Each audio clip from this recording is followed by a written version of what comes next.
ನಮಸ್ಕಾರ ಸ್ನೇಹಿತರೆ, ಇದೀಗ ತಾನೇ ಬಂದ ಮುಖ್ಯವಾದ ಮಾಹಿತಿ. ನನ್ನನ್ನು ದೇವರೇ ಭೂಮಿಗೆ ಕಳಿಸಿದ್ದಾನೆ ಎಂದು ಪ್ರಧಾನಿ ಮೋದಿ ಅವರು ಹೇಳಿಕೆ ಕೊಟ್ಟಿದ್ದು, ಸದ್ಯ ಈ ಒಂದು ಹೇಳಿಕೆ ದೇಶಾದ್ಯಂತ ಭಾರಿ ಸದ್ದು ಮಾಡಿದೆ. ಕರ್ನಾಟಕದಲ್ಲಿ ಕಾಂಗ್ರೆಸ್ ನಾಯಕರು ಕೂಡ ಒಬ್ಬೊಬ್ಬರಾಗಿ ಟೀಕೆ ಮಾಡಲು ಮುಂದಾಗಿದ್ದಾರೆ. ವಿಡಿಯೋನ ಪೂರ್ತಿಯಾಗಿ ನೋಡಿ.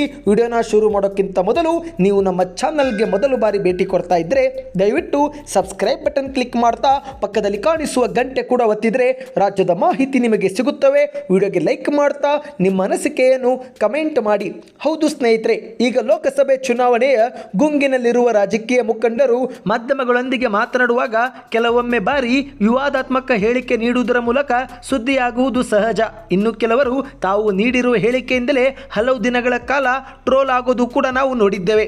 ಆದರೆ ಇದೀಗ ಸ್ವತಃ ದೇಶದ ಪ್ರಧಾನಿ ನರೇಂದ್ರ ಮೋದಿ ಅವರ ಒಂದು ವಿಡಿಯೋ ಸಾಮಾಜಿಕ ಜಾಲತಾಣದಲ್ಲಿ ಭಾರಿ ವೈರಲ್ ಆಗುತ್ತಿದೆ. ಹಲವರು ಆ ಒಂದು ವಿಡಿಯೋಗೆ ಹಲವು ರೀತಿಯಲ್ಲಿ ಕಮೆಂಟ್ ಮಾಡ್ತಿದ್ದಾರೆ. ಹೌದು ಸ್ನೇಹಿತರೆ, ಇತ್ತೀಚೆಗೆ ಪತ್ರಕರ್ತೆ ರೂಬಿಕಾ ಲಿಕಾಯತ್ ಎನ್ನುವರು ಸಂದರ್ಶನದಲ್ಲಿ ಭಾಗಿಯಾಗಿ ಪ್ರಧಾನಿಯೊಂದಿಗೆ ಮಾತನಾಡಿದ್ದು, ಇದೇ ನಡುವೆ ಹಲವು ವಿಚಾರಗಳ ಬಗ್ಗೆ ಚರ್ಚೆ ಮಾಡಿದ್ದಾರೆ. ಹೀಗೆ ಮಾತನಾಡುತ್ತಾ ಪ್ರಧಾನಿಯವರು, ನಾನು ಸಾಮಾನ್ಯರಂತೆ ಹುಟ್ಟಿಲ್ಲ, ದೇವರೇ ನನ್ನನ್ನು ಭೂಮಿಗೆ ಜನರ ಸೇವೆಗಾಗಿ ಕಳುಹಿಸಿದ್ದಾನೆ ಎಂದು ಮಾತನಾಡಿದ್ದಾರೆ. ಕೇವಲ ಅಷ್ಟು ಮಾತ್ರವಲ್ಲದೆ ಇದೇ ಕಾರಣಕ್ಕೆ ನನ್ನಲ್ಲಿ ಇಷ್ಟೊಂದು ಶಕ್ತಿ ಸಾಮರ್ಥ್ಯ ಇದೆ ಎಂದು ಅನಿಸುತ್ತೆ ಎಂದು ಕೂಡ ನುಡಿದಿದ್ದಾರೆ. ಹೌದು, ಇತ್ತೀಚೆಗೆ ರೂಬಿಕಾ ಲಿಕಾಯತ್ ಅವರು ನಿಮಗೆ ಸುಸ್ತು ಅನ್ನೋದೇ ಆಗೋದಿಲ್ವಾ ಎಂದು ಪ್ರಧಾನಿ ಮೋದಿಗೆ ಪ್ರಶ್ನೆ ಮಾಡಿದಾಗ ಅದಕ್ಕೆ ಉತ್ತರ ಕೊಟ್ಟಂತ ಮೋದಿಯವರು, ನಾನು ಎಲ್ಲರಂತೆ ಸಾಮಾನ್ಯವಾಗಿ ಹುಟ್ಟಿದ್ದೇನೆ ಎಂದು ಭಾವಿಸುವ ಬದಲಾಗಿ ದೇವರ ಕಾರ್ಯವನ್ನು ಪೂರೈಸಲು ಜನಿಸಿದ್ದೇನೆ ಎಂದು ಭಾವಿಸುತ್ತೇನೆ.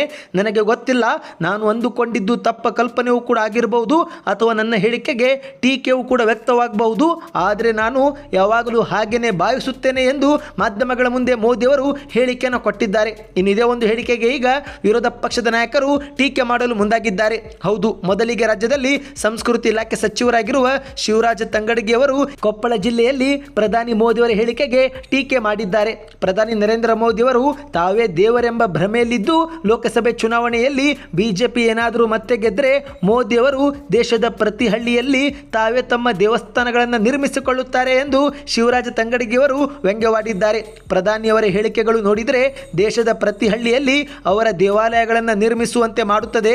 ಮೋದಿಯವರು ತಾವೇ ದೇವರು, ಇನ್ನು ದೇವರು ಕೂಡ ತಮ್ಮ ಭಕ್ತರು ಎಂಬ ಹುಚ್ಚಿನಲ್ಲಿದ್ದಾರೆ. ಬಿಜೆಪಿಯ ಜನಪ್ರತಿನಿಧಿಗಳು ಮೋದಿಯ ದೇವಾಲಯ ನಿರ್ಮಿಸಿ ಜಪ ತಪದಲ್ಲಿ ಮಗ್ನರಾಗಿರಬೇಕಾಗುತ್ತೆ ಎಂದು ನುಡಿದಿದ್ದಾರೆ. ಹೌದು ಸ್ನೇಹಿತರೆ, ಮಾಧ್ಯಮಗಳ ಮುಂದೆ ಮತ್ತೆ ಮುಂದುವರೆದು ಶಿವರಾಜ ತಂಗಡಗಿ ಅವರು ಮಾತನಾಡಿದ್ದು, ಜನಪ್ರತಿನಿಧಿಗಳು ಎಂದಿಗೂ ಜನರ ಸೇವಕರೇ ಹೊರತು ದೇವರಲ್ಲ, ದೇವರೇ ಅವರ ಭಕ್ತನಾಗಿದ್ದಾರೆ ಎನ್ನುವ ಬಿಜೆಪಿ ನಾಯಕರ ಮನಸ್ಥಿತಿ ಎಲ್ಲಿಗೆ ತಲುಪಿದೆ ಎಂಬುದನ್ನು ನೀವು ಊಹಿಸಿಕೊಳ್ಳಬಹುದು ಎಂದು ಮಾಧ್ಯಮಗಳ ಮುಂದೆ ವಾಗ್ದಾಳಿ ಮಾಡಿದ್ದಾರೆ. ಇನ್ನು ಇದು ಒಂದು ಕಡೆ ಆದರೆ ಮತ್ತೊಂದೆಡೆಯಲ್ಲಿ ಸಚಿವ ಎಚ್.ಸಿ. ಮಹದೇವಪ್ಪ ಅವರು ಕೂಡ ಮೋದಿಯವರ ಹೇಳಿಕೆಗೆ ಟ್ವೀಟ್ ಮಾಡುವುದರ ಮೂಲಕ ಟಂಗನ್ನು ಕೊಟ್ಟಿದ್ದಾರೆ. ಹೌದು ಸ್ನೇಹಿತರೆ, ಒಟ್ಟಾರೆ 3 ಟ್ವೀಟ್ಗಳನ್ನು ಮಾಡಲಾಗಿದ್ದು ಆ ಒಂದು ಟ್ವೀಟ್ ಕೂಡ ನೀವು ನೋಡ್ತಿರಬಹುದು. ಇದು ಎಚ್.ಸಿ. ಮಹದೇವಪ್ಪ ಅವರೇ ಮಾಡಿದ ಟ್ವೀಟ್ ಆಗಿದೆ. ದೇವದೂತ ಬಂದ ನಂತರವೇ 72 ರೂಪಾಯಿ ಇದ್ದಂಥ ಪೆಟ್ರೋಲ್ ಬೆಲೆ 100 ರೂಪಾಯಿಗೆ ಏರಿತು. 60 ರೂಪಾಯಿ ಇದ್ದ ಡೀಸೆಲ್ ಬೆಲೆ 85ಕ್ಕೆ ಏರಿಕೆ ಆಯಿತು. ಡಾಲರ್ ಎದುರು ರೂಪಾಯಿಯು ಭಾರಿ ಕುಸಿತ ಕಂಡಿತು. ಅಡುಗೆ ಸಿಲಿಂಡರ್ ಬೆಲೆ 400 ರೂಪಾಯಿಂದ 1000 ರೂಪಾಯಿ ಏರಿಕೆ ಕಂಡಿತು. ಪುಲ್ವಾಮಾ ದಾಳಿ ನಡೆದು ಸೈನಿಕರು ಸಾವನ್ನಪ್ಪಂತಾಯಿತು ಎಂದು ಟ್ವೀಟ್ ಮಾಡಿದ್ದಾರೆ. ಎರಡನೇ ಟ್ವೀಟ್ನಲ್ಲಿ ದೇವದೂತ ಬಂದ ನಂತರವೇ ಭಾರತವು ಜಾಗತಿಕ ಹಸಿವಿನ ಸೂಚ್ಯಂಕದಲ್ಲಿ 55ರಿಂದ 102ಕ್ಕೆ ಸ್ಥಾನಕ್ಕೆ ಕುಸಿಯಿತು. ಜನಸಾಮಾನ್ಯರ ಕೊಳ್ಳುವ ಶಕ್ತಿಯು ಕ್ಷೀಣಿಸಿತು. ಕೊರೋನಾ ಸಂದರ್ಭದಲ್ಲಿ ಆಕ್ಸಿಜನ್ ದೊರಕದೆ ಲೆಕ್ಕವಿಲ್ಲದಷ್ಟು ಸಾವು ನೋವುಗಳಾಯಿತು. ಚೀನಾವು ಗಡಿ ಪ್ರದೇಶದಲ್ಲಿ ಭಾರತವನ್ನು ಆಕ್ರಮಿಸಿ ತನ್ನ ಗ್ರಾಮಗಳನ್ನು ನಿರ್ಮಿಸಿತು ಎಂದು ಟ್ವೀಟ್ ಮಾಡಿದ್ದಾರೆ. ಇನ್ನು ಕೊನೆಯ ಟ್ವೀಟ್ನಲ್ಲಿ ದೇವದೂತ ಬಂದ ನಂತರವೇ ಬಾಬಾ ಸಾಹೇಬರು ರಚಿಸಿದ ಸಂವಿಧಾನಕ್ಕೆ ಅಪಾಯ ಒದಗಿತು. ಜನರಿಗೆ ನ್ಯಾಯವಾಗಿಯೇ ನೀಡಬೇಕಾಗಿದ್ದಂಥ ಬರ ಪರಿಹಾರವನ್ನು ಕೋರ್ಟ್ ಮೆಟ್ಟಿಲೇರಿ ಪಡೆಯುವಂತೆ ಆಯಿತು.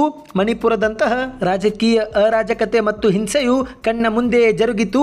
ದೇಶದ ಸಾಲವು 55 ಲಕ್ಷ ಕೋಟಿಗಳಿಗಿಂತ 185 ಲಕ್ಷ ಕೋಟಿಗೆ ಏರಿಕೆ ಆಯಿತು ಎಂದು ಎಚ್.ಸಿ. ಮಹದೇವಪ್ಪ ಅವರು ಟ್ವೀಟ್ ಮಾಡಿ ವ್ಯಂಗ್ಯವಾಡಿದ್ದಾರೆ. ಇವತ್ತಿಗೆ ಇಷ್ಟ ಇತ್ತು. ಈ ಮಾಹಿತಿ ನಿಮಗೆ ಇಷ್ಟವಾಗಿದ್ದರೆ ನಿಮ್ಮ ಅನಿಸಿಕೆಯನ್ನು ಕಮೆಂಟ್ ಮಾಡಿ, ವಿಡಿಯೋಗೆ ಲೈಕ್ ಮಾಡಿ. ಇದೇ ರೀತಿ ಮಾಹಿತಿಗಳನ್ನು ಪಡೆಯಲು ಚಾನಲ್ಗೆ ಸಬ್ಸ್ಕ್ರೈಬ್ ಕೂಡ ಮಾಡಿ.